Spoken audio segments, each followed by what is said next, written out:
സാത്താൻ്റെ സിംഹാസനം എന്ന ടൈറ്റിലിൽ ക്രിസ്ത്യൻ സെലക്ട് ചെയ്യുന്ന ഈ വീഡിയോയിലേക്ക് എല്ലാവർക്കും സ്വാഗതം. വിശുദ്ധ വേദപുസ്തകത്തിലെ അവസാനത്തെ പുസ്തകമായ വെളിപ്പാട് പുസ്തകം അതിൻ്റെ 2-ാം അധ്യായത്തിൻ്റെ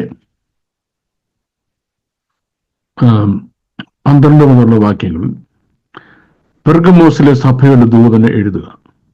മൂർച്ചയേറിയ ഇരുവായ്ത്തല വാൾ ഉള്ളവൻ അരുളി ചെയ്യുന്നത്, നീ എവിടെ പാർക്കുന്നു എന്നും അത് സാത്താന്റെ സിംഹാസനം ഉള്ളയിടം എന്നും ഞാൻ അറിയുന്നു. നീ എവിടെ പാർക്കുന്നുവെന്നും അത് സാത്താന്റെ സിംഹാസനമുള്ള സ്ഥലമാണ് എന്നും ഞാൻ അറിയുന്നു എന്ന് പറയുന്നു. ഇത് കേൾക്കുന്ന ദൈവമക്കൾക്ക് കുറച്ചു പേർക്കൊക്കെ ചിലപ്പം ആശയക്കുഴപ്പം ഉണ്ടാക്കിയേക്കാം. 2 കാര്യത്തിലാണ് ആശയക്കുഴപ്പം ഉണ്ടാകാവുന്നത്. ഒന്നാമത്തെ കാരണം, ഞാൻ ക്രിസ്ത്യൻ സെലീറ്റ് എന്ന ചാനൽ ഇത് പറയുന്നു എന്നുള്ളതാണ്. കാരണം ക്രിസ്ത്യൻ സെലീറ്റ് എന്ന ചാനലിൻ്റെ പർപ്പസ് ഒന്ന്, ആനുകാലിക സംഭവങ്ങളെ ഒരു അനലൈസ് ചെയ്തിട്ട് അതിനോടൊരു വിസ്ഡം അപ്രോച്ച് കാണിച്ചിട്ട് ഒരു വിസ്ഡം അനാലിസിസ് ആനുകാലിക സംഭവങ്ങളെ പറ്റി ചെയ്ത് നമ്മുടെ ധാരണ അതിനെപ്പറ്റി വ്യക്തമാക്കുക എന്നുള്ള അറിവ്. കാരണം മീഡിയ പലപ്പോഴും നമുക്ക് അവരുടെ കണ്ണിൽ കൂടെ അവരുടെ ഇഷ്ടാനിഷ്ടങ്ങൾക്ക് അനുസരിച്ചല്ലാതെ സത്യമായിട്ട് കാര്യങ്ങൾ മനസ്സിലാക്കാൻ നമ്മളെ സഹായിക്കുന്നില്ല. അതുകൊണ്ട് സത്യസന്ധമായ കാര്യങ്ങളെ അവലോകനം ചെയ്ത് പബ്ലിക്കിൻ്റെ ശ്രദ്ധയിലെത്തിക്കുക എന്നുള്ളതാണ് ക്രിസ്ത്യൻ സെലീറ്റ് എന്ന ചാനലിൻ്റെ ഒന്നാമത്തെ പർപ്പസ്. 2-ാമത്തെ പർപ്പസ് ബൈബിൾ സ്റ്റഡി എന്നുള്ളതാണ്. വിശുദ്ധ വേദപുസ്തകം പൊരുൾ തിരിച്ച് പഠിപ്പിക്കുക എന്നുള്ളതാണ്. അപ്പോൾ വിശുദ്ധ വേദപുസ്തകം പൊരുൾ തിരിച്ച് പഠിപ്പിക്കുന്ന ഞാൻ ദൈവത്തെപ്പറ്റിയും സ്വർഗത്തെപ്പറ്റിയും ക്രിസ്ത്യാനിറ്റിയെ പറ്റിയും ദൈവസഭയെപ്പറ്റിയും ഈ ക്രിസ്ത്യൻ ഫെയ്ത്തിനെ പറ്റിയൊക്കെ പറഞ്ഞാൽ പോരായോ? അതിന് നേരെ ഓപ്പോസിറ്റായ സാത്താനെ പറ്റിയും അവൻ്റെ സിംഹാസനത്തെ പറ്റിയൊക്കെ പറയേണ്ട ആവശ്യമെന്താ എന്ന് സ്വാഭാവികമായി ആളുകൾ ചിന്തിച്ചേക്കാം. ഇവിടെ നമ്മൾ മനസ്സിലാക്കേണ്ടത് ഇതാണ് നിങ്ങൾക്കുണ്ടാകുന്ന ഒരു തെറ്റിദ്ധാരണ. അപ്പോൾ ഇവിടെ ഞാൻ അത് ആദ്യം തിരുത്താൻ പോവാണ്. 1, ദൈവത്തെപ്പറ്റി പറഞ്ഞിരിക്കുന്ന അതേ വേദപുസ്തകമാണ് സാത്താനെ പറ്റിയും പറഞ്ഞിരിക്കുന്നത്. സ്വർഗത്തെപ്പറ്റി പറഞ്ഞിരിക്കുന്ന അതേ വിശുദ്ധ വേദപുസ്തകമാണ് നരകത്തെപ്പറ്റി പറഞ്ഞിരിക്കുന്നത്.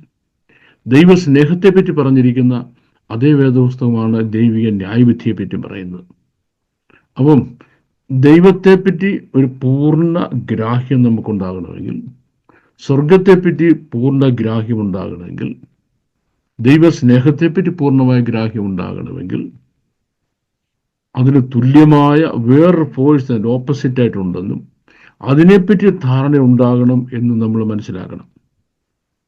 അപ്പോൾ അതുകൊണ്ട് ക്രിസ്തീയ ജീവിതത്തിൽ, ആത്മീയ ജീവിതത്തിൽ നമ്മുടെ വിരുദ് എന്നുള്ളത് സ്വർഗത്തിൽ ദൈവസന്നിധിയിൽ എത്തുക എന്നുള്ളതാണ്. അത് തെറ്റിച്ച് കളയാൻ സാധ്യതയുള്ള ധാരാളം ഫാക്ടേഴ്സ് ഈ ഭൂമിയിലുണ്ട്. അതിനെപ്പറ്റി നമുക്ക് വ്യക്തമായ കാഴ്ചപ്പാട് വിശുദ്ധ വേദപുസ്തകം തരുന്നുമുണ്ട്. അതൊക്കെ അവോയ്ഡ് ചെയ്ത് അവഗണിച്ചുകൊണ്ട് എനിക്ക് ദൈവത്തെപ്പറ്റിയും സ്വർഗത്തെപ്പറ്റിയും നിത്യജീവനെ പറ്റിയും ദൈവസ്നേഹത്തെപ്പറ്റിയും യേശു ക്രിസ്തുവിനെ പറ്റിയും മാത്രം അറിഞ്ഞാൽ മതി, മറ്റൊന്നും എനിക്കറിയേണ്ട കാര്യമില്ലെന്ന് പറയുന്നത് അപകട സൂചനകളെ അവഗണിക്കുന്ന രീതിയാണ്. അപകട സൂചനകളെ നമ്മൾ അവഗണിക്കണമെന്ന് നമ്മെപ്പറ്റി ഏറ്റവും ആഗ്രഹിക്കുന്ന ദുഷ്ട സാത്താൻ തന്നെയാണ്. കാരണം സാത്താൻ്റെ തന്ത്രങ്ങളെ നിങ്ങൾ അറിവില്ലാത്തവരായിരിക്കരുത്. You should not be ignorant about the tactics or the gimmicks of the devil എന്നാണ്. സാത്താൻ്റെ തന്ത്രങ്ങൾ നിങ്ങൾ അറിവില്ലാത്തവരായിരിക്കരുത്. അപ്പം ഇവിടെ പെർഗമോവിലെ സഭയ്ക്ക് ദൂതെഴുതുമ്പോൾ, നീ സാത്താൻ്റെ സിംഹാസനമുള്ള ഇടത്താണ് ഇരിക്കുന്നത് എന്ന് ഞാൻ അറിയുന്നു. അപ്പോൾ നമ്മൾ ഒരു റിയൽ ക്രിസ്ത്യൻ ആകാനാണ് ആഗ്രഹിക്കുന്നതെങ്കിൽ, വിശുദ്ധ വേദപുസ്തകം അനുശാസിക്കുന്ന രീതിയിലുള്ള ഒരു ക്രിസ്ത്യ ജീവിതം ചെയ്ത് നിത്യതയിൽ എത്തണമെന്നുള്ളതാണ് നമ്മുടെ ആഗ്രഹമെങ്കിൽ, നിശ്ചയമായും അതിന് തടസ്സമായി വരുന്നതായ സാത്താനെ പറ്റിയും അവൻ്റെ പ്രവർത്തനങ്ങളെപ്പറ്റിയും നമ്മൾ ആദ്യമായി അറിവുള്ളവരായിരിക്കണം. സാത്താൻ എന്നുള്ളത് ഒരു സ്പിരിച്വൽ എൻറ്റിറ്റി മാത്രമാണ് എന്നാണ് നമ്മൾ മനസ്സിലാക്കിയിരിക്കുന്നത്. ഇനി നമ്മൾ തിരുത്തേണ്ട ഒന്നാമത്തെ കാര്യം, Satan is as much a spiritual entity as a physical entity also. സാത്താൻ ഒരു സ്പിരിച്വൽ എൻറ്റിറ്റി ആണെങ്കിൽ അത്ര തന്നെ ഒരു ഫിസിക്കൽ എൻറ്റിറ്റിയും ആണ്. ഇത് നമ്മൾ ആദ്യം മനസ്സിലാക്കണം. ഈ ധാരണ നമുക്ക് എപ്പോഴും ഉണ്ടായിരിക്കും. He has A physical entity. ഒന്ന്, സാത്താൻ എന്ന് പറയുന്നത് ദൈവസൃഷ്ടിയാണ്. എന്ന് പറയുമ്പോൾ ദൈവസൃഷ്ടിക്കുണ്ടായ ഒരു വ്യതിയാനത്തിൻ്റെ പരിണത ഫലമാണ് സാത്താൻ. ദൈവം സൃഷ്ടിച്ചത് സാത്താനെ അല്ല, ദൈവം സൃഷ്ടിച്ചത് ദൂതനെയാണ്. ആ ദൈവത്തിൻ്റെ ദൂതൻ ദൈവത്തോട് പാപം ചെയ്തു. മറുതലിച്ചപ്പോൾ, റിബല്യസ് ആയപ്പോൾ ദൈവത്തിൻ്റെ പേർപ്പസിൽ നിന്ന് വീണുപോയി. അവനെ പിന്നീട് ദൈവത്തിൻ്റെ പേർപ്പസിൽ നിന്ന് വീണുപോയി. അങ്ങനെയാണ് ലൂസിഫർ സാത്താനാകുന്നത്. ഇങ്ങനെ ദൈവസൃഷ്ടിയാൽ നമ്മൾ ഓരോരുത്തരെ പറ്റിയും ദൈവത്തിൻ്റെ വലുതും ശ്രേഷ്ഠവുമായ പേർപ്പസസ്, ഉദ്ദേശങ്ങളുണ്ട്. ആ പേർപ്പസസിൽ നമ്മൾ വീണുപോയാൽ നമ്മളും സാത്താൻ്റെ കയ്യിൽ ചെന്നാണ് വീഴുന്നത്. ഇത് നമ്മൾ മനസ്സിലാക്കേണ്ട രണ്ടാമത്തെ കാര്യമാണ്. ഇനിയും സാത്താൻ്റെ ഐഡൻറ്റിറ്റി എന്ന് പറയുന്നത്, സാത്താൻ്റെ ഒന്നാമത്തെ ഐഡൻറ്റിറ്റി ഡിസെപ്ഷൻ അല്ലെങ്കിൽ വഞ്ചന എന്നുള്ളതാണ്. അത് ഒന്നാമത്തെ കാര്യം നോക്കിക്കോണേ. താൻ എന്തല്ലയോ അതാണ് താൻ എന്ന് സാത്താൻ എപ്പോഴും മനുഷ്യനെ പറഞ്ഞ് പറ്റിച്ചുകൊണ്ടിരിക്കും. സാത്താൻ ലോക സൃഷ്ടാവല്ല, പ്രപഞ്ച സൃഷ്ടാവല്ല. സാത്താൻ പ്രപഞ്ച സൃഷ്ടാവ്, ദൂതനായി സൃഷ്ടിച്ച ഒരാള് അവിടുന്ന് വഴിതെറ്റി വീണുപോയപ്പോൾ സംഭവിച്ച ഒരു എൻ പ്രോഡക്റ്റാണ് സാത്താൻ. താനല്ല ലോക സൃഷ്ടാവ്, പ്രപഞ്ച സൃഷ്ടാവ് താനല്ല. പക്ഷെ ഇപ്പോ ഒരു മതത്തിനകത്ത് ഈ പുള്ളി കയറി പറയുന്നത് നിന്റെ പ്രപഞ്ച സൃഷ്ടാവ് സ്വർഗസ്ഥനായ ദൈവം, വിശുദ്ധ വേദപുസ്തകത്തിൽ പറഞ്ഞിട്ടുള്ള യഹോവയായ ദൈവം, അല്ല വേറെ ആരും, ഞാനല്ലാതെ ഒരു ദൈവവുമില്ല എന്ന് വിശുദ്ധ വേദപുസ്തകത്തിൽ ദൈവം സ്പഷ്ടമായി പറഞ്ഞിരിക്കെ, അതിന് നൂറ്റാണ്ടുകൾക്ക് ശേഷം ഒരു പുള്ളി ഒരു മതം എഴുതിയുണ്ടാക്കിയപ്പോൾ അതിനകത്തൊരു ദൈവത്തെ കൂടെ ഉണ്ടാക്കി. ആ ദൈവം പറയുന്നത് ഞാനാണ് നിന്റെ സൃഷ്ടാവെന്നാണ്. എവിടെ? അയാൾ ദൈവവുമല്ല, അയാൾ സൃഷ്ടാവല്ല. അപ്പൊ ഒന്ന് വഞ്ചിക്കുക എന്നുള്ളതാണ്. താൻ എന്തല്ലയോ അത് താനാണെന്ന് പറയുക. രണ്ടാമത്തെ കാര്യം, വെളിച്ചദൂതന്റെ വേഷം ധരിക്കുക എന്ന് പറയുമ്പോൾ, അയ്യോ എൻ്റെ കർത്താവ് നല്ല ക്ലീൻ ഷേവ്, നല്ല ഒന്നാന്തരം കണ്ണാടി ചീകി ഒതുക്കിയതായ തലമുടി, നല്ല വൈറ്റ് ഒക്കെ ഇട്ടങ്ങോട്ട് വരുന്ന കണ്ട് പ്രൈസ് ലോഡ് എന്നൊക്കെ പറഞ്ഞ് ചടവട 4 അന്യഭാഷയൊക്കെ പറഞ്ഞു കഴിയുമ്പോഴത്തേക്ക് അയ്യോ പാവം മനുഷ്യൻ വിചാരിക്കും ദൈവദൂതനല്ലയോ. എവിടെ? ഇവൻ വെളിച്ചദൂതന്റെ വേഷം ധരിച്ചു വന്നിരിക്കുക. അതെങ്ങനെ മനസ്സിലാക്കാവുന്നത്? അത് മനസ്സിലാക്കുന്ന കാര്യം, സാത്താന്റെ ഫസ്റ്റ് അറ്റംപ്റ്റ് എന്ന് പറയുന്നത് to misguide or misquote or confuse people of the word of God. ദൈവവചനത്തെ മിസ്ഇൻറ്റർപ്രറ്റ് ചെയ്ത് മനുഷ്യന് കൊടുക്കുക. ദൈവവചനത്തെ മിസ്ഇൻറ്റർപ്രറ്റ് ചെയ്ത് ദുർവ്യാഖ്യാനം ചെയ്ത് മനുഷ്യന് കൊടുക്കുക. നല്ല കണ്ണാടിയും സൂട്ടും കോട്ടും കീട്ടും ഒക്കെ ഇട്ടുകൊണ്ട് വന്ന് നല്ല ഗംഭീരമായ അമേരിക്കൻ ആക്സെന്റിലൊക്കെ അങ്ങോട്ട് ഹാഷ്പിഷ് ഹൂഷൊക്കെ പറഞ്ഞു കേൾക്കുമ്പം പാവം നമ്മൾ വിചാരിക്കും അയ്യോ ദൈവമില്ലയോ മാലാഖയില്ലയോ ഇരിക്കുന്നത്. പക്ഷെ പ്രസംഗിക്കുന്നത് ശ്രദ്ധിച്ച് കേൾക്കണം. അത് നമ്മൾ കയ്യിലിരിക്കുന്ന വിശുദ്ധ തിരുവെഴുത്തുമായിട്ട് കോൺട്രഡിക്റ്റ് ചെയ്യുന്നുവെങ്കിൽ അത് സാത്താന്റെ ആത്മാവാണ്. സാത്താനെ തിരിച്ചറിയാൻ അടുത്ത കാര്യം എന്ന് പറയുന്നത്, യേശു ക്രിസ്തുവിൻ്റെ ഓപ്പോസിറ്റാണ്. യേശു ക്രിസ്തു എന്ന് പറയുന്നത് is the embodiment of humility എന്നാണ്. എംബോഡിമെന്റ് ഓഫ് ഹ്യൂമിലിറ്റി, എല്ലാ വിനയത്തിൻ്റെയും, എല്ലാ താഴ്മയുടെയും, എല്ലാ താഴ്ചയുടെയും, എല്ലാ എളിമത്വത്തിൻ്റെയും ആൾ രൂപമാണ് യേശു ക്രിസ്തു. എല്ലാ എളിമയുടെയും, എളിമത്വത്തിൻ്റെയും, താഴ്ചയുടെയും, വിനയത്തിൻ്റെയും ആൾ രൂപമാണ് കർത്താവായ യേശു ക്രിസ്തുവെങ്കിൽ, സാത്താൻ ഒന്ന് റിബല്യൻ, യേശുക്രിസ്തു അനുസരണമാണ്. പിതാവായ ദൈവം പറഞ്ഞ തന്നെ എൻ്റെ പിതാവ് പറഞ്ഞ മുഴുവൻ അനുസരിക്കുകയാണെങ്കിൽ, സാത്താന്റെ പരിപാടി റിബല്യൻ. നമുക്ക് ദൈവത്തേക്കാൾ വലുവരാവണം, നമുക്ക് ഭൂമി മുഴുവൻ പിടിച്ചടക്കണം. നമ്മുടെ സിംഹാസനം അത്യുന്നതിന്റെ സിംഹാസനത്തിന് മുകളിൽ വെക്കണം. ഉത്തരദിക്കിന്മേൽ വാണരുളണം. നമുക്ക് ലോകം മുഴുവൻ ക്യാപ്ചർ ചെയ്യാം. എങ്ങനെ? ഡിസെപ്ഷനിൽ കൂടെ, വഞ്ചനയിൽ കൂടെ. ഇന്ന് വഞ്ചനയുടെ ആത്മാവ് ലോകത്തെ കീഴടക്കിക്കൊണ്ടിരിക്കുന്ന ഒരു സമയമാണ്.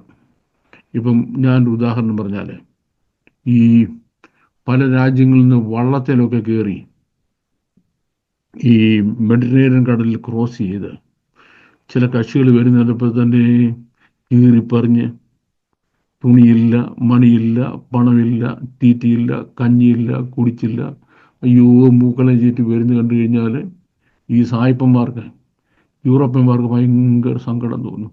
അയ്യോ വരുവീൻ, കയറുവീൻ, താമസിക്കുവീൻ, ഹോട്ടലിൽ കിടക്കുവീൻ, ഞങ്ങൾ ആഹാരം തരാം, ഭക്ഷണം തരാം, പാർപ്പിടം തരാം, പൗരത്വം തരാം, എന്തും തരാം, ഇവിടെ കിടന്നു. ഈ വരുന്ന എന്തിനാ? കാർഡുകാരിയും ക്രിമിനൽസാ. യൂറോപ്പിൻ്റെ സകല മൂല്യങ്ങളും, ജനാധിപത്യം, സ്ത്രീ സമത്വം, പൗരസ്വാതന്ത്ര്യം, സംസാര സ്വാതന്ത്ര്യം, മാനവികത എന്നോട് മുഴുവൻ കാര്യങ്ങളും നശിപ്പിച്ച് യൂറോപ്പിനെ തകർത്തില്ലാതാക്കി യൂറോപ്പിനെ ജനസംഖ്യയുടെ മജോറിറ്റി കൊണ്ട് കീഴ്പ്പെടുത്താൻ. കാരണം മജോറിറ്റി ജനം എന്ത് പറയുന്നു അതിനനുസരിച്ച് ഭരണം പോകുന്ന രാജ്യങ്ങളാണ്, ജനാധിപത്യ രാജ്യങ്ങളാണ് യൂറോപ്പ്. ആ ജനാധിപത്യ രാജ്യങ്ങളിൽ തങ്ങളുടെ ആളുകളുടെ ഭൂരിപക്ഷം ഉണ്ടാക്കിയാൽ ഈ യൂറോപ്പിനെ പിടിച്ചടക്കി തങ്ങളുടെ കീഴിൽ കൊണ്ടുവരാമെന്ന് ശ്രമിക്കുന്ന ആളുകൾ. ഇത് വഞ്ചനയാണ്. പക്ഷെ സാഹിബിന് മനസ്സിലാകുമോ? മനസ്സിലാകത്തില്ല. അപ്പം വഞ്ചനയുടെ ആത്മാവാണ് സാത്താൻ എന്ന് പറയുന്നത്. പർപ്പസോ higher higher higher higher higher higher. ഇതാണ് പുള്ളിയുടെ മോട്ടീവ്. ദൈവത്തിൻ്റെ ദൂതന്മാരിൽ 1/3 തെറ്റിച്ചു കളഞ്ഞ വാഗ്മിയാണ്. 1/3 തെറ്റിച്ചു കളഞ്ഞ വാഗ്മിയാണ് ദുഷ്ടനായ സാത്താൻ. ആദ്യം നമ്മൾ സാത്താൻ്റെ ഐഡന്റിറ്റിയെ പറ്റി ഇത്രയും മനസ്സിലാക്കണം. ഈ അടുത്തത്, ഈ ഏദൻ തോട്ടത്തിൽ സാത്താൻ വരുന്നത് സർപ്പമായിട്ടാണ്. കാര്യം അവൻ്റെ സ്വന്തം വേഷത്തിൽ, സ്വന്തം പേരിൽ അവൻ ഒരിക്കലും പ്രത്യക്ഷപ്പെടത്തില്ല. ഒരിക്കലും വരാൻ പറ്റത്തില്ല. കയറി വന്ന ഏതായിട്ടാണ്? പാമ്പായിട്ടാണ് വന്നത്, സാത്താനായിട്ടാണ് വന്നത്. ആദാവയെ തെറ്റിച്ചു കളഞ്ഞു. ഈ ഭൂമിയുടെ അധിപതിയായിട്ട്, ലോകത്തിൻ്റെ അധിപതിയായിട്ട് അവൻ മാറി. സർവ്വലോകവും ദുഷ്ടന്റെ അധീനതയിലായി തീർന്നു. അപ്പോൾ സർവ്വലോകവും തൻ്റെ അധീനതയിലായി തീർന്നപ്പോൾ തനിക്ക് വേണ്ടി എന്താണ്? തനിക്കൊരു ക്യാപിറ്റൽ സിറ്റിയും, ആ ക്യാപിറ്റൽ സിറ്റിയിൽ തനിക്ക് വലിയൊരു കൊട്ടാരവും വലിയൊരു സിംഹാസനവും വേണം. അതിനുവേണ്ടി താനൊരു മനുഷ്യനെ തിരഞ്ഞെടുത്തു. ആ മനുഷ്യന്റെ പേര് നിംറോദ് എന്നാണ്. നിംറോദ് എന്ന് പറഞ്ഞാൽ ഐ റിബൽ, ഞാൻ അനുസരിക്കത്തില്ല, ഞാൻ ചെറുത്തു നിൽക്കും, ഞാൻ എപ്പോഴും എതിർത്ത് നിൽക്കും. സാത്താൻ എന്ന വാക്കിന്റെ അർത്ഥവും റിബല്ലിയസ്, അനുസരിക്കത്തില്ല, ചെറുത്ത് നിൽക്കുക, എതിർത്ത് പറയുക. ഇതാണ് സാത്താൻ. ഐ ഡോണ്ട് ഒബേ എന്ന് പറയുന്നതാണ് സാത്താൻ. അപ്പോൾ ഇതേ ആത്മാവിൽ ഒരു മനുഷ്യനുണ്ടായി. അവൻ്റെ പേരാണ് നിംറോദ്. ആ നിംറോദ് പണിതാണ് ലോകം ഇന്ന് വരെ കണ്ട ഏറ്റവും വലിയ പട്ടണം എന്ന് പറയുന്നത്. അതിന് 2200 ഏക്കർ സമചതുരത്തിൽ 2200 ഏക്കർ 100 മീറ്റർ ഉയരത്തിൽ പണിതിരിക്കുന്ന ഒരു മഹാനഗരമായിരുന്നു പുരാതന ബാബിലോൺ എന്ന് പറയുന്നത്. എവിടെ? ഇന്നത്തെ ഇറാനിൽ. പ്രധാന കാര്യമാണ് ഇന്നത്തെ ഇറാനിൽ. അപ്പൊ അതിന്റെ പിന്നിൽ പ്രവർത്തിച്ച നിംറോദ. ആരോട് എതിർക്കുന്നതിന്? സ്വർഗസ്ഥനായ ദൈവത്തോട് എതിർക്കുന്നതിന്. സ്വർഗസ്ഥനായ ദൈവത്തോട് എതിർക്കുന്നതിന് നിംറോദ് പട്ടണം പണിതു. സ്വർഗസ്ഥനായ ദൈവത്തോട് എതിർക്കുന്നതിന് നിംറോദ് പട്ടണം പണിതു. Such A massive one. ഏതാണ്ട് ഞാൻ ഈ കാണിക്കുന്ന രീതിയിലുള്ള ഒരു സ്ട്രക്ചർ, ഇത്രയും ഭയങ്കരമായ ഭീമമായ ഒരു പണി. എന്തിനു വേണ്ടി? സകല മനുഷ്യരെയും ഒരു കുടക്കീഴിൽ കൊണ്ടുവന്നിട്ട്, നോക്കണം, സകല മനുഷ്യരെയും ഒരു കുടക്കീഴിൽ കൊണ്ടുവന്നിട്ട് ദൈവത്തിനെതിരായി മത്സരിപ്പിക്കുക. സ്വർഗസ്ഥനായ ദൈവത്തിന് എതിരായിട്ട് മത്സരിക്കുക. അതിന് സാത്താന് മെഡ്രോക്ക് എന്ന പേരിൽ ഒരു ദൈവമായി അവതരിച്ചു. മെഡ്രോക്ക്. ഈ മെഡ്രോക്കിന്റെ ക്ഷേത്രം ഇതിന്റെ മണ്ടയ്ക്ക് പണിത് ഉണ്ടോ? ഇതിന്റെ മണ്ടയ്ക്ക് പണിത് സകലത്തിനും മുകളിൽ മെഡ്രോക്കിനെ ഇരുത്തുക. ഇതായിരുന്നു പർപ്പസ്. ഇത് ദൈവത്തിൽ നിന്ന് മനുഷ്യൻ എന്നേക്കും അകന്നിട്ട് മനുഷ്യൻ എന്നേക്കുമായി ദൈവത്തിന് നഷ്ടമാകും എന്ന് മനസ്സിലായതുകൊണ്ട് ദൈവം നേരിട്ട് ഇറങ്ങി വന്നിട്ട് ദൈവം എന്താ ചെയ്യുന്നറിയാമോ? ഈ പണി പൊളിക്കാൻ തീരുമാനിച്ചു. അതിന് ദൈവം ഒന്നേ ചെയ്തുള്ളൂ, മനുഷ്യന്റെ ഭാഷ കലക്കി കളഞ്ഞു. ഒരാൾ പറയുന്നത് വേറൊരാൾക്ക് മനസ്സിലാകത്തില്ല, അപ്പോൾ പണി മുന്നോട്ട് കൊണ്ടുപോകാൻ കഴിയത്തില്ല. അങ്ങനെ മനുഷ്യൻ ഭൂമിയിൽ നിന്ന് ചെതറപ്പെട്ടു പോയിട്ട് ഈ സിംഹാസനം ഇത്ര മഹാഗംഭീരമായി പണിത് ഈ പട്ടണവും അതിൻ്റെ ആഡംബരങ്ങളെന്ന് വേണ്ടിയ സകലതും നശിച്ചു പോവുകയായിരുന്നു. ഇന്ന് അതിൻ്റെ ഒന്നും ബാക്കിയില്ല. പിൽക്കാലത്ത് ആളുകൾ അതിൻ്റെ ഇഷ്ടിയൊക്കെ പറക്കിക്കൊണ്ടുപോയി അവരവരുടെ വീട് പണിയുകയായിരുന്നു ചെയ്തത് ലേറ്റർ ഓൺ. ഇനിയും ഇതിനെപ്പറ്റിയുള്ള ധാരാളം എക്സ്കവേഷൻ നടന്നിട്ടുണ്ട്.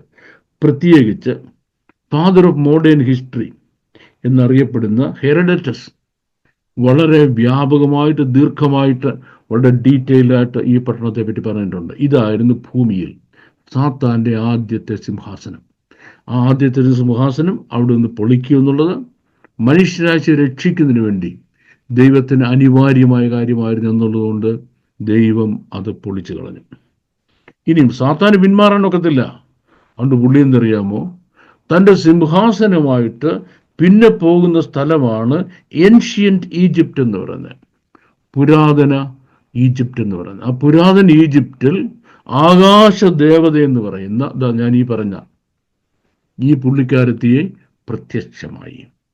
പ്രത്യക്ഷമായിട്ട് ആകാശദേവതയുടെ ബിംബം അവിടെ സ്ഥാപിച്ചുകൊണ്ട് വിഗ്രഹാരാധനയും എല്ലാ മ്ലേച്ഛതകളും അവിടെ തുടങ്ങി.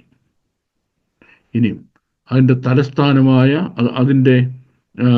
അതിൻ്റെ രാജാവായ ഫറോ, ആ ഫറോവിൻ്റെ ചിഹ്നം എന്ന് പറയുന്നത് സർപ്പമാണ്. സർപ്പം, ഏദൻ തോട്ടത്തിൽ പ്രത്യക്ഷപ്പെട്ട സർപ്പം. അവൻ സർപ്പമായിട്ട് തന്നെ പ്രത്യക്ഷമാകുന്നത് പിന്നെ ഈജിപ്തിലാണ്. ഈ ഈജിപ്തിലെ ഫറവോന്റെ കയ്യിൽ ചെങ്കോലിരിപ്പുണ്ട്. ആ ചെങ്കോല് തന്നെ എന്താണെന്നറിയാമോ? അത് പണം വിടർത്തി നിൽക്കുന്ന ഒരു സർപ്പമാണ്. കണ്ടോ? തൻ്റെ കിരീടത്തിന്റെ മണ്ടയ്ക്ക് കൊത്തിവെച്ചിരിക്കുന്നതും പണം വിടർത്തി നിൽക്കുന്ന സർപ്പമാണ്. പണം വിടർത്തി നിൽക്കുന്ന സർപ്പവും ആകാശദേവതയും വിഗ്രഹാരാധനയിൽ കൂടെ വാണരുള് കൊണ്ട് ലോകത്തിന് അനന്യസാധാരണമായ അറിവ് ഏതില്? ശാസ്ത്ര സാങ്കേതിക വിദ്യകളിൽ. ഇനിയും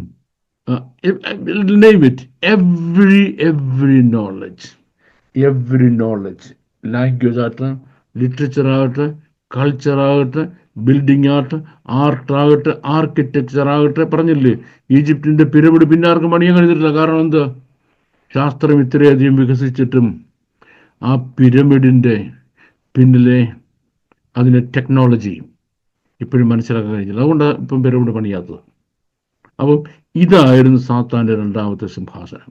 ഈ സാത്താൻ്റെ രണ്ടാമത്തെ സിംഹാസനം ഉള്ളിടത്ത് ദൈവം 70 പേരായി ഒരു ചെറിയ ജനത്തെ, ദൈവത്തിൻ്റെ സ്വന്തം ജനമായി ഇസ്രായേലിനെ അവിടെ അയച്ചു. എന്തിനു വേണ്ടി? അവന്റെ കൈ കൊണ്ട് കൊടുത്തു. ഇവരെ കൊല്ലാൻ നിന്നെ കൊണ്ട് എന്തൊക്കെ സാധിക്കും അതൊക്കെ ചെയ്തോളാൻ പറഞ്ഞു. പക്ഷേ അവന്റെ അടിമ നുഖത്തിന്റെ കീഴിലിട്ട് ദൈവം ഇസ്രായേലിനെ വളർത്തി ലക്ഷോപലക്ഷമായ ഒരു വലിയ ജനതയാക്കി തീർത്ത ശേഷം ദൈവത്തിന്റെ റൈറ്റ് ടൈം വന്നപ്പോ ദൈവം ഇസ്രായേലിനെ ഒരു ജനതയായി വേർതിരിച്ച് മിസ്രയീമിൽ നിന്ന് രക്ഷിച്ചു. അത് മാത്രമല്ല, ഈജിപ്തിനെ, അതിൻ്റെ പവറിനെ, അതിൻ്റെ ഫറോയെ, അവൻ്റെ സകലത്തെയും നശിപ്പിച്ച് ചെങ്കടലിൽ തള്ളിയിട്ടിട്ട് ഇസ്രായേലിനെ ദൈവം അവിടുന്ന് രക്ഷിച്ചു. അപ്പോൾ സാത്താന്റെ പ്രതാപം പോയി. ഫോർ ദ നെക്സ്റ്റ് 400 years ഒന്നും ചെയ്യുന്നതിന് സാത്താന് ഈജിപ്തിൽ കഴിഞ്ഞില്ല. കാരണം അവൻ്റെ സകല പ്രതാപവും നഷ്ടപ്പെട്ടു പോയി. പ്രതാപം നഷ്ടപ്പെട്ടു പോയ സാത്താന് ഇനി തനിക്കിരിക്കുന്നതിന് വേണ്ടി വേറൊരു സ്ഥലം അന്വേഷിച്ച് പിന്നെ താൻ കണ്ടെത്തിയ മൂന്നാമത്തെ സ്ഥലമാണ് ഏൻഷ്യൻ ആഥൻസ് എന്ന് പറയുന്നത്. ഏൻഷ്യൻ്റ് ആഥൻസ് എന്ന മഹാനഗരത്തെ സ്വാധീനിച്ചിട്ട് അവിടെ മുഴുവൻ വിഗ്രഹാരാധനകൾ കൊണ്ട് വിഗ്രഹങ്ങളെ കൊണ്ട് നിറയ്ക്കുവാൻ സാത്താന് കഴിഞ്ഞു എന്നുള്ളതാണ് സാത്താന്റെ നേട്ടങ്ങളിലെ ഏറ്റവും വലുത്. അത് കഴിഞ്ഞിട്ട് അവിടെ മഹാവഷളത്തരം കൊണ്ട് മാത്രം ലോകത്തെ മുഴുവൻ വ്യഭിചാരത്തിന്റെ വീഞ്ഞു കുടിപ്പിച്ച് മത്തയാക്കിയ ഒരു സ്ത്രീയെ ഉയർത്തിക്കൊണ്ടുവന്നു. ഇവരുടെ പേര് ഹെലൻ ഓഫ് ട്രോയ് എന്നാണ്. ഈ ഹെലൻ ഓഫ് ട്രോയ് എന്ന ലോകം കണ്ട ഏറ്റവും വലിയ അശുദ്ധ സ്ത്രീയുടെ ബേസിസിൽ ഒരു കൾച്ചർ ലോകത്തുണ്ടായി, ഒരു സിവിലൈസേഷൻ ഉണ്ടായി. അതിൻ്റെ പേര് ഹെലനിസം എന്നാണ്. ഒരു ലാംഗ്വേജ് ഉണ്ടായി, അതിൻ്റെ പേര് ഏൻഷ്യൻ ഗ്രീക്ക് എന്നാണ്. ഒരു ലിറ്ററേച്ചർ ഉണ്ടായി, ഗ്രീക്ക് ലിറ്ററേച്ചർ എന്നാണ്. ഒരു ചിന്താധാരണയുണ്ടായി, അതിന് ഗ്രീക്ക് ഫിലോസഫി എന്ന് പറയും. ഇനിയും കലാരൂപങ്ങളുണ്ടായി, അതിന് ഗ്രീക്ക് ആർട്ട് എന്ന് പറയും. ചുരുക്കം പറഞ്ഞാൽ മോഡേൺ നോളജിൻ്റെ, വെസ്റ്റേൺ നോളജിൻ്റെ മുഴുവൻ ബേസിസ് എന്ന് പറയുന്നത് ഞാൻ ഈ കാണുന്ന ഭൂലോക വഷളയായ ഈ സ്ത്രീയുടെ ബേസിസിലാണ്. ഇവരുടെ ഓർമ്മയ്ക്ക് വേണ്ടി, ഇവരുടെ ആരാധനയ്ക്ക് വേണ്ടി, ഇവരുടെ പ്രശംസയ്ക്ക് വേണ്ടിയാണ് വലിയ ഗ്രീക്ക് ഇതിഹാസങ്ങൾ നിലവിൽ വന്നത്. ഇല്യഡിൻ്റെ ഒഡീസിസ് തുടങ്ങിയ പുസ്തകങ്ങൾ. ഇവരുടെ ബേസിൽ ഇവർക്ക് വേണ്ടി നടന്ന വലിയ യുദ്ധങ്ങളാണ് ട്രോജൻ യുദ്ധങ്ങൾ. ഈ ട്രോജൻ യുദ്ധങ്ങളുടെ പശ്ചാത്തലമാണ് ഗ്രീക്ക് സാഹിത്യം മുഴുവൻ എന്ന് പറയുന്നത്. വലിയ ഫിലോസഫീസ് ഉണ്ടായി. വലിയ ഫിലോസഫി, ഇന്നും ലോകത്തിലെ ഏറ്റവും വലിയ ഫിലോസഫി എന്ന് പറയുന്നത് ഗ്രീക്ക് ഫിലോസഫിയാണ്. എന്താ ഇതിൻ്റെ കുഴപ്പമെന്നറിയാമോ? അപ്പം ഇവിടെ സാത്താൻ്റെ അടുത്ത സിംഹാസനമാണ്. ഇത് പറയുന്നതും പഠിപ്പിക്കുന്നതും മുഴുവനും വിശുദ്ധ വേദപുസ്തകത്തിനെതിരായ കാര്യങ്ങളാണ്. Everything for 400 years devil had his capital there. 400 years ഡെവിളിൻ്റെ ക്യാപിറ്റലായിരുന്നു ഈ ഏൻഷ്യൻ ഗ്രീസ് എന്ന് പറയുന്നത്. അവിടെ ഡെവലപ്പ് ചെയ്ത ഫിലോസഫി അതിൻ്റെ ഗ്രേഷ്യൻ ഫിലോസഫി എന്ന് പറയും, ഹെലനിസം എന്ന് പറയും. ഈ ഹെലനിസം മെഡിറ്ററേനിയൻ കടലിൻ്റെ പടിഞ്ഞാറേ തീരത്താണ്. പക്ഷേ മെഡിറ്ററേനിയൻ കടലിൻ്റെ കിഴക്കേ തീരത്ത് അതിനു മുൻപ് വേറൊരു മതവും ദൈവബോധവും ശാസ്ത്രചിന്തയും സാഹിത്യവും തത്വശാസ്ത്രവും നിലവിൽ വന്നിരുന്നു. അതിൻ്റെ പേര് ഓറിയൻ്റൽ ഫിലോസഫി എന്നാണ്, ഓറിയൻ്റൽ ലാംഗ്വേജസ് എന്നാണ്, ഓറിയൻ്റൽ ലിറ്ററേച്ചർ എന്നാണ്, ഓറിയൻ്റൽ റിലിജിയനാണ്. ഏതിൻ്റെ ബേസിൽ?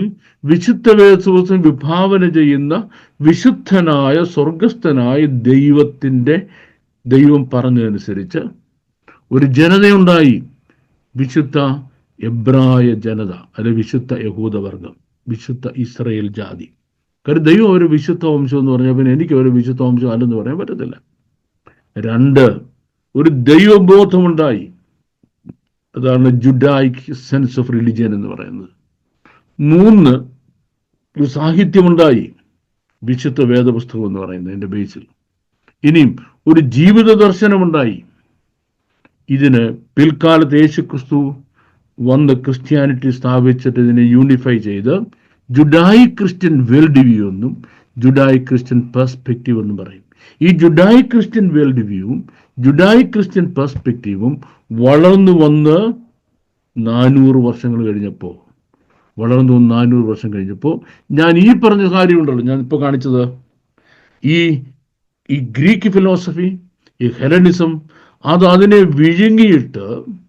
വിഴുങ്ങിയിട്ട് വേദപുസ്തക പഠനങ്ങൾ മുഴുവനും ഗ്രീക്കിൻ്റെ ശാഖയിലേക്ക് കൊണ്ടുപോയി വെസ്റ്റേൺ തിയോളജി എന്ന ഒരു വഷളത്തരം ഡെവലപ്പ് ചെയ്തു. അതാണ് ഇന്ന് ലോകം മുഴുവനുള്ള ബൈബിൾ കോളേജുകൾ വേദപുസ്തകമാണെന്ന് പറഞ്ഞ് പഠിപ്പിക്കുന്ന ഈ പെണ്ണുമ്പിള്ളയുടെ ബേസിസിൽ അവരെ അടിസ്ഥാനമാക്കി നിലവിൽ കൊണ്ടുവന്ന പാശ്ചാത്യ അല്ലെങ്കിൽ ഗ്രീക്ക് ഫിലോസഫിയുടെ ബേസിലാണ്. ഗ്രീക്ക് ഫിലോസഫി വിശുദ്ധ വേദപുസ്തകത്തെ വിഴുങ്ങിയപ്പോൾ അതിൽ നിന്ന് പുറത്തു വന്നതായ സാധനത്തിൻ്റെ പേരാണ് ഏത്? വെസ്റ്റേൺ തിയോളജി എന്ന് പറയുന്നത്. ഇത് വിശുദ്ധ വേദപുസ്തകമല്ല. വേദപുസ്തകം പറഞ്ഞിരിക്കുന്ന എല്ലാ ശാസ്ത്രങ്ങൾക്കും എതിരാണത്, എല്ലാത്തിനും എതിരാണ്. അപ്പോൾ അതിന് വിരോധമായിട്ടാണ്. അപ്പോൾ ഇത് വിശുദ്ധ വേദപുസ്തകത്തിനെതിരാ. അതാണ് നമ്മുടെ ബൈബിൾ കോളേജിൽ നിന്ന് ബൈബിളാണെന്ന് പഠിപ്പിക്കുന്നത്. അപ്പോൾ സാത്താൻ്റെ സിംഹാസനം ഇവിടെ ആയിരുന്നു. എവിടെ? ഗ്രീസിലായിരുന്നു ഫോർ 400 years. ഇനി അത് കഴിഞ്ഞ് 1-ാം നൂറ്റാണ്ടായി, AD 1-ാം നൂറ്റാണ്ടായപ്പോഴേക്ക് സാത്താൻ തൻ്റെ സിംഹാസനം അവിടുന്ന് മാറ്റി.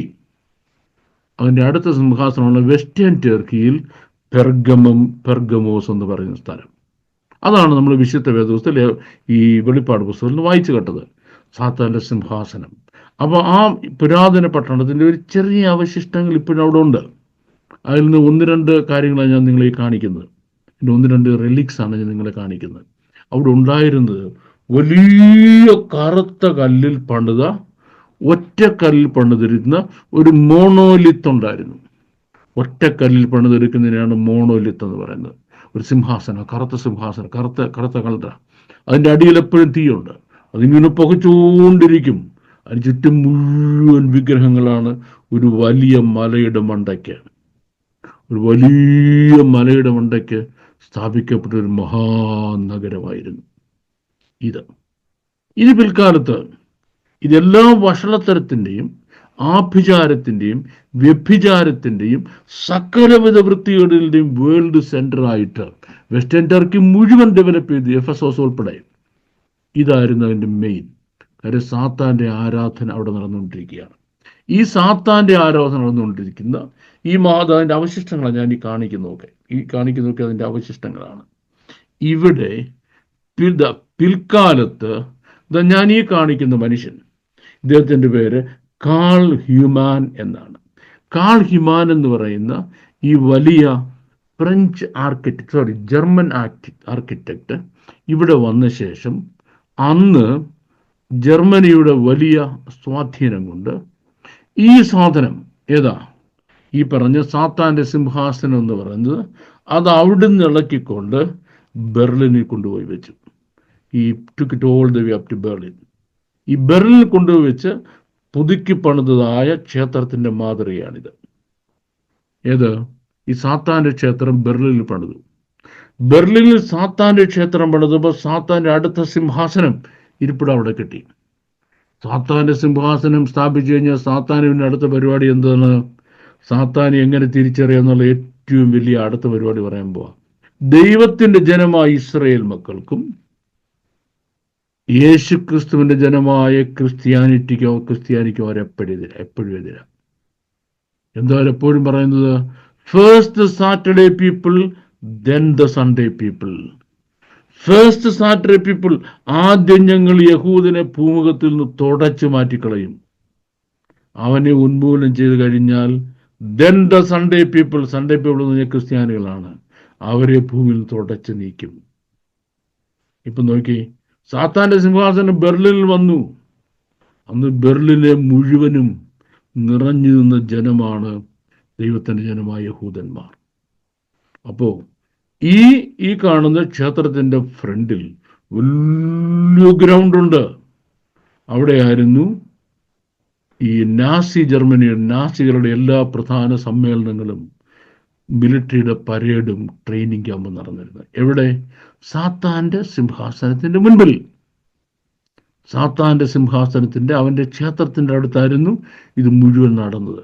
അപ്പോൾ അവിടുന്ന് ആവാഹിച്ച ദുഷ്ടൻ്റെ സാത്താൻ്റെ ശക്തി കൊണ്ടാണ് ദൈവത്തിൻ്റെ ജനമായ ഇസ്രായേൽ മക്കളെ 60 ലക്ഷം പേരെ കശാപ്പ് ചെയ്തുകൊണ്ട് ലോകം കണ്ട ഏറ്റവും വലിയ വംശഹത്യ നടത്തുവാൻ ഹിറ്റ്ലർക്ക് ഇടയായത്.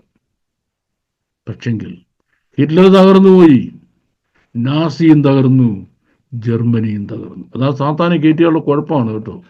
സാത്താനെ അറിയാതെ വിളിച്ച് കയറ്റിയുള്ള കുഴപ്പമാണ് ഇതൊക്കെ. ഇപ്പം ഇനിയും ഇപ്പോ അത് 20-ാം നൂറ്റാണ്ടിന്റെ പകുതിക്കല്ലേ. ഇപ്പോ സാത്താന്റെ സിംഹാസനം ലോകത്ത് എവിടെയെങ്കിലും ഉണ്ടോ? ഉണ്ട്. ഇന്നും പണ്ട് ഞാൻ ആദ്യം പറഞ്ഞ ഏൻഷ്യന്റ് ബാബിലോൺ ഉണ്ടല്ലോ, ഏൻഷ്യന്റ് ബാബിലോണിൽ ആകാശത്തു നിന്ന് വീണ ഒരു കല്ലുണ്ട്, ഒരു കറുത്ത കല്ലുണ്ട്. അതായിരുന്നു അവിടുത്തെ ക്ഷേത്രാരാധനയുടെ പ്രധാന മെയിൻ ഐക്കൺ. ആ ഐക്കൺ ഇന്ന് ദൈവമായി കണ്ടുകൊണ്ട് അതിനെ നമസ്കരിക്കുന്ന ഒരു മതവിശ്വാസം ഇന്ന് ഭൂമിയിൽ നിലനിൽപ്പുണ്ട്. ലോകത്തിൽ ഏറ്റവും കൂടുതൽ ആളുകൾ ഏറ്റവും കൂടുതൽ രാജ്യത്ത് നിന്ന് ഒരു സ്ഥലത്ത് വന്ന് ഈ കറുത്ത കല്ലിനെ ആരാധിക്കുന്ന, അതിനെ ആരാധകേന്ദ്രമാക്കിയിരിക്കുന്ന ഒരു റിലിജ്യനും ലോകത്തുണ്ട്. അവിടെയാണ് ഇന്ന് സാത്താന്റെ സിംഹാസനം. ആ സാത്താന്റെ സിംഹാസനത്തിൽ നിന്ന് ഓരോ ദിവസവും പുറപ്പെടുവിക്കുന്ന കൽപ്പനകൾ, വരുവീൻ ഇസ്രായേൽ ഒരു ജാതിയായിരിക്കാതവണ്ണം നാം അവരെ മുട്ടിച്ചു കളയുക. അപ്പോ ഇവിടെ ദൈവമക്കളായ എല്ലാ ആളുകൾക്കും ഒരു ഒരു റെസ്പോൺസിബിലിറ്റി, ഉത്തരവാദിത്വമുണ്ട്. എന്താണത്? സാത്താൻ എന്താണെന്ന് തിരിച്ചറിയുക. കാരണം എപ്പോഴും അവർ പറയാറുള്ളത് ഞങ്ങളുടെ ദൈവം വലിയവൻ എന്ന് വിളിച്ചു പറഞ്ഞുകൊണ്ട് എന്താ ചെയ്യുന്നത്? ഒന്ന്, ദൈവജനമായ ഇസ്രായേൽ മക്കളെ നശിപ്പിക്കുക. 2, ക്രിസ്ത്യാനിയെ മുച്ചൂടും മുട്ടിക്കുക. 3, ലോക സമാധാനത്തെ നശിപ്പിക്കുക. 4, ദൈവം പടുത്തുയർത്താൻ ഉദ്ദേശിക്കുന്ന ഈ ഭൂമിയെ മുച്ചൂടം മുട്ടിച്ചില്ലാതാക്കുക. ദൈവത്തിന്റെ സ്വാതന്ത്ര്യത്തിലും സ്വരൂപത്തിലും സൃഷ്ടിച്ച മനുഷ്യനെ ആണും പെണ്ണുമായി സൃഷ്ടിച്ചെങ്കിൽ അതിലൊന്നായ സ്ത്രീ സമൂഹത്തെ നശിപ്പിച്ചില്ലാതാക്കുക. ഇതെല്ലാം കാണുമ്പോൾ മനസ്സിലാക്കിക്കോണം, ഇത് മതമല്ല, ഇത് സാത്താനാണ്. അപ്പൊ നമ്മൾ എന്താ ചെയ്യണ്ടേ? വാളുമെടുത്തോണ്ട് അവനെ വെട്ടാൻ പോവാണ് ചെയ്യേണ്ടത്? അല്ല, മറിച്ച് കീപ് അറ്റ് ആംസ് ലെങ്ത്. നിങ്ങളെ തന്നെ സൂക്ഷിക്കണം. നിങ്ങൾ ദൈവത്തിൽ ആശ്രയിച്ച്, ദൈവത്തിൽ പ്രത്യാശ വെച്ച്, ദൈവത്തെ മുറുകെ പിടിച്ചുകൊണ്ട് സാത്താനോട് എതിർത്ത് നിൽപ്പീൻ. അവൻ നിങ്ങളെ വിട്ട് ഓടിപ്പോകും.